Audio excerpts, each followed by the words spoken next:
Welcome back, everybody. So the video I had wanted to originally do, I've put on hold just because I don't really like where my notes are. I really need to go through them and fix them up. But eventually, I will hope to at least post herbs of grief, whether I do them in short videos, individual videos, one big video. I haven't decided yet. But yeah, that'll probably be November, maybe December, depending on how things go. I just really need to organize them better and just weed through if I need more information. But I have been thinking about this, and this is a video that I wanted to do because it's something I've thought about and integrating into my own practice. So let me kind of take a moment and explain to you what it would be like if you were to come for a session with me. I have been trained. This is more of a shamanic practice rather than Reiki, but I do it for both now. So, in shamanism or shamanic practitioners, we are trained to do what's called the diagnostic journey. And what that does is I go and I visit my guides, and perhaps your guides would step forward as well and give me an idea of what I need to do to make your healing the best it can be. What tools do I have? What skills do I have that I need to apply for this? And this can be for a Reiki session, this could be for a shamanic healing, it could also be for a house clearing. And what happens is it might be, what crystals do I need to use? What do I need to bring? Are you leaving with any gifts? What added skill sets am I bringing into this? Do you need something like a cord cutting? Is there an ancestral tie that we are going through when we are cutting? Is there, oh God, it could be a lot of things. Are there any herbs that maybe will work for you or that you may want to look into to help aid? And in a session I was doing with someone, it was their first Reiki session. I intuitively heard they're going to need an emotion code session. Now, that's how I do it. Other Reiki practitioners, people that are really intuitive, or maybe they've been doing it for a while, will intuitively maybe work things in, go and grab maybe grids or crystals or whatever whatever they work with. For example, I have a chakra grid, I have an immune system grid, I have an exhaustion grid, and I have enough carnelian to do like a gluten, oh God, what's the name of it? It's essentially for people that have inflammation due to celiac disease. So it might be that during a Reiki session or during my diagnostic journey, I am told I need to surround this person with this grid or use the chakra grid, use quartz points to help get the energy flowing, whatever it is. So that goes, could be for shamanic healing or a Reiki session. Different Reiki practitioners, I referenced this in the what to expect in your Reiki appointment, will do things differently. Some just intuitively know, some will stick traditionally to how they're trained. That's it. They don't really deviate. Maybe as time goes on and they get their own rhythm, they've maybe developed more skills, they will. So that being said, so I did a book review on this, the emotion code, and I will post that here for you. And let me think of how to explain this. So obviously, I'm not a certified practitioner. I have not taken the course. I am not certified in this. I would not offer this as an add-on. Some people do. Some people will be like, okay, this is your Reiki session. What do you want to add to it? Do you want to add a sound healing? Do you want to add a shamanic healing? Do you want to add, oh God, I don't even know. Like, you can do add-ons depending on what a person's skill set is. I would not add this as an add-on. I was just guided to do this. And what I would say is that if I were to use this in a session, this is for like a spot healing. So someone's coming to you, maybe they're a regular client, maybe you were guided to use this, and they have a reoccurring issue. They have reoccurring hip pain, back pain, knee pain, migraines, shoulder pain, asthma. Their ADD, for whatever reason, is kind of, is giving them a lot of problems. Their medication's not working. They're having their depression is, for whatever reason, has become really bad. PTSD, whatever it is, you are treating them on a regular basis, or you're doing your initial sessions, and you feel like this is something that would be helpful and beneficial to them for a specific targeted item, with the understanding that you're not certified, or I'm not certified in this case. If there's a deeper issue here, you need to find a certified practitioner, make your recommendations, spell it out. You cannot control what anybody else does. They can take it or they can leave it, or they can try and get you to do something that you can't do, so therefore you don't do it. Nothing else you can do. If you don't have the training for it, you're not going to do it. Hopefully. So do with that as you will. But this would be a very targeted thing. So someone is coming to you for whatever, for a chronic thing, and you're like, you know what, I've been guided to it, let's do it, let's see what we can clear out, and we'll go from there. If you choose to do that, if you're certified in the emotion code and maybe you are trained in Reiki or other healing modalities, and maybe you would like to figure out a way to combine them together, that is also another option. My advice to you, and if you're certified, you would know this, do this first.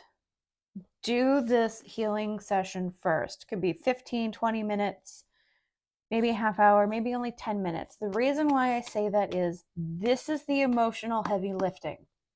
I have seen people that have had to tap out of sessions of this because it's so emotional. Well, irony, but I don't know what other word to use because that's what it is. There is this release, and some people just can't. I don't want to say they can't handle it. It's overwhelming, is basically what it is. I've seen this with the first time I was introduced to this. There were 15-minute sessions offered, and there was a husband and wife in front of me. And the wife, I think, tapped out within maybe 10 minutes. She couldn't finish the session. It was too emotionally overwhelming for her, and she had to tap out and go. Her husband, an absolute tank of a man, just sat there and went, just get rid of it all. Whatever you need to get rid of it. So yeah, so you will have some people that just, they can't, I don't want to say they can't handle it because that's not fair. It's too much. It is very, what's another word beside emotional? So I don't want to keep using that. Where's my thesaurus when I need one? But it's very overwhelming. It can be very draining. It can be physically draining, emotionally draining, mentally draining. So do this first for that reason. This is also the healing session where someone's pain may actually flare up. I had that happen with someone I was working on not long after I read this. We did like a book review session, but then we were practicing on one another, and the woman I was working on, her back pain got worse. The next day it was gone. She felt great, but in that moment, her back pain intensified. I've had it happen where I've had hip pain flare up the next day. So this is the one where you will get some kind, potentially, not with everyone. There are people that are like, I don't know, you could call them like spiritual tanks in a way. They just, doesn't matter. Just keep whatever needs to be cleared, clear it out, get rid of it. I'm done. I want it gone. And I think that may be what it is. It's just this idea that they're ready to release it. They're at a point where it's like, nope, just keep clearing stuff. Just keep going. I don't need it anymore. It's not serving me. I've outgrown it. I've outlived it, whatever it is. And some people, maybe they're ready to release it, but not expecting the emotions and the feelings and the sensations that can come with it. And that is also true if it's an inherited emotion, because all of a sudden you're healing 70, 80, 100 years back, and God knows how many years forward. So you're healing everybody, and you're the conduit in the middle. So that in itself could be, can be very, again, emotional. God, I wish I could think of a better word. Also, it can be, you might also feel in that respect, when it's inherited emotions, you might feel all of that love, all of that happiness, and all of that joy, that thank you from the ancestors coming in, because you've cleared this from the line. They don't have to deal with it anymore, and the people coming in the future don't have to deal with it anymore. So do the if you choose to try and do this, maybe you are guided to do it for specific clients, not always, but for specific clients, do this first. And then do the Reiki session, do the shamanic healing, do the sound healing, do whatever it is that you're doing afterwards, because it this is the heavy lifting. The other one is the calming, kind of soothing, clearing that may allow you to pull out more of that. It will allow you to kind of balance things out, maybe soothe some of the inflammation that has now come up and has now flared up as well. So it allow you to kind of soothe that with by other means. Um, so that's basically what I wanted to talk about with you, because I have a feeling, I know my guides at least may be guiding me to use this occasionally with individuals. And if you are interested in reading it, it does have benefits to use in your practice, so long as you present yourself in properly, in that I'm not certified. This is not, I didn't take the course. I didn't, I can do this in a very targeted way. But if there's something more here going on, if there's a deeper issue, you may or may not hear, oh, hey, this is, this is connected to a faulty belief system, or this is connected to a faulty core identity, or this is connected to something else that is something more advanced in like the body code or the emotion code or the heart code, then they really do need to see someone that is trained in that.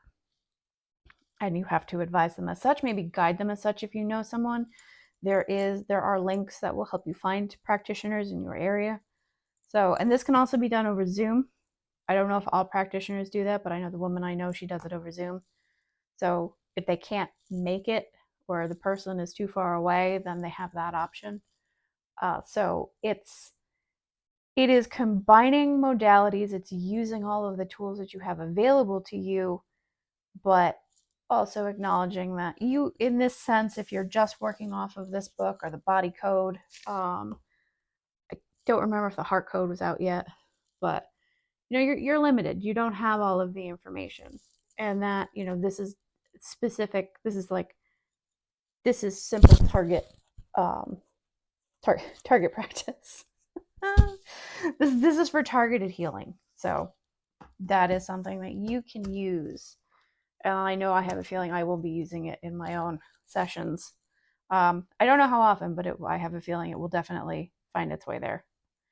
So, but that is something I wanted to share to you, just to give you an example of a way to combine, basically mix and match your tools, your skill sets and whatnot. How you choose to get paid, that's another thing. That's entirely up to you, how you want to do that, how you structure your payments. But I can't really tell you how to do that, because it's your business. You do what works best for you. Even when it comes to this, you figure out the methods that work best for you. I can only advise. That's what I'm here for. All right. Until we meet again, my friends, I will see you soon. And now we are off into spooky season.